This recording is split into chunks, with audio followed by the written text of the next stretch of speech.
Our world lead now. Two top Republicans urged President Trump to address what they call Hungary's significant erosion of democracy in the president's meeting today with Hungarian Prime Minister Viktor Orbán. Orbán is known for being staunchly anti-immigrant. A United Nations report this month said asylum seekers in Hungary are immediately detained and some even, quote, deliberately deprived of food, unquote. But today, President Trump applauded the Hungarian leader, saying that according to many people, Orbán is tough and has done the right thing on immigration.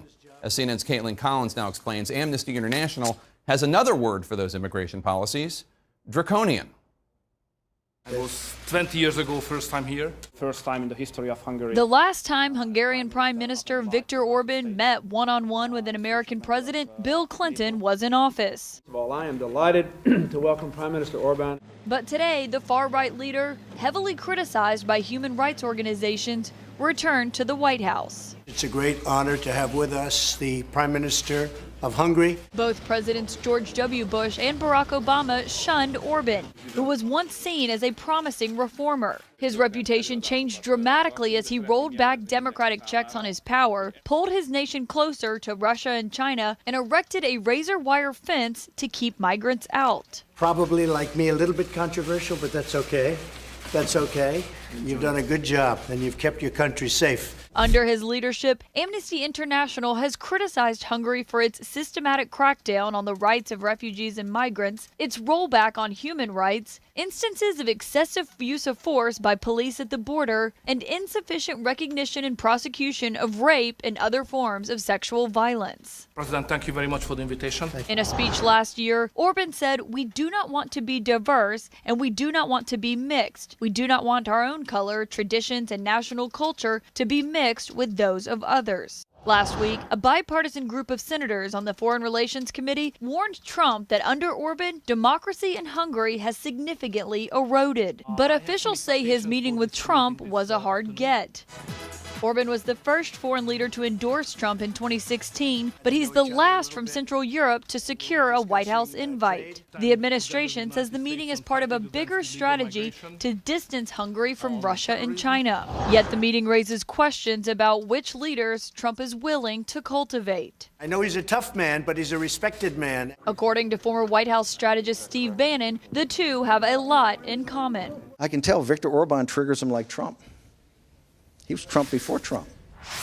Now, that praise you heard from President Trump for the Hungarian Prime Minister today, Jake, is exactly what the president's advisors were worried about, that he would seem too chummy or have too warm of an embrace for him, a leader that they're trying to keep at an arm's length.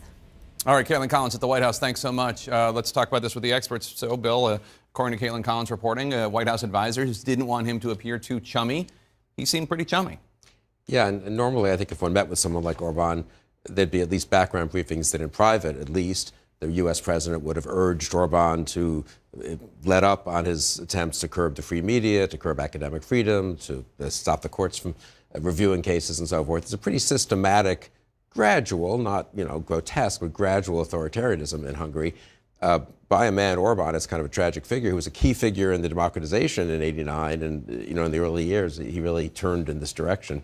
But one has no impression, needless to say, that Donald Trump said a word that might slow Orbán down in his authoritarian tendencies. Yeah, and everything that people accuse President Trump of doing, and they can be quite hyperbolic sometimes, Orbán is actually doing. And the president, in his comments, risks giving Orbán cover by saying, "Oh, we're both controversial," et cetera, as if that Orbán is just the same as President Trump. I mean, he risks giving him cover and a platform and a seal of approval. I mean, that's what we saw happen right there in the Oval Office. But this meeting didn't just happen, because the president wanted. There's been a systematic campaign by the government of Hungary hiring U.S. lobbyists, including a former Florida member of Congress, Connie Mack, who worked for the Hungary government to try and first set up a phone call between Orbán and the president back in 2016. So everything sort of led to this meeting. So this is just the latest in a series of examples of meetings the president is very willing to have because it makes him look strong as well.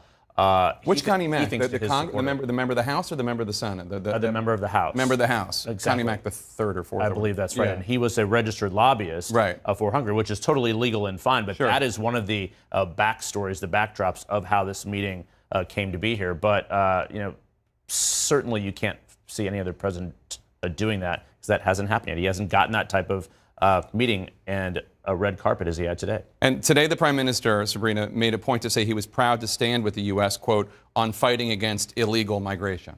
Well, just like President Trump, Viktor Orbán has taken a sharply anti-immigration view, and he is one of the most prominent nationalists in Europe, which is why it's so striking that he would have an audience with the President of the United States and that he would be invited to personally come to the White House. He's made comments, Orbán, that people have said are anti-Semitic, that people have said are Islamophobic. He's gone to war with the media, and a lot like President Trump, he also has cozied up to Vladimir Putin and isolated himself from more traditional U.S. allies. So I think to Steve Bannon's point, this is someone that Trump does have a lot in common with, but it is remarkable, yet again, that the president would be willing to host a leader that many people have said is more authoritarian. And in some ways, it's part of a pattern because the president, as we know, time and again, has expressed an affinity for authoritarian tendencies himself.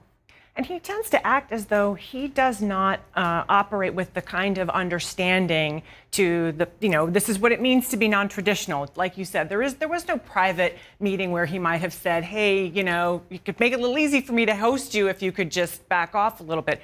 No, to him, I suspect that he might have asked him for some advice. I mean, the way he praised him publicly, it does sort of begin to devalue the importance of America's moral leadership in the world if you're going to be seen as praising Putin, cozying up with people like Orbán, and that's part of the trend we've seen in the Trump presidency. And especially in Central and Eastern Europe, so where there are a lot of countries that are sort of on the bubble. They liberalized.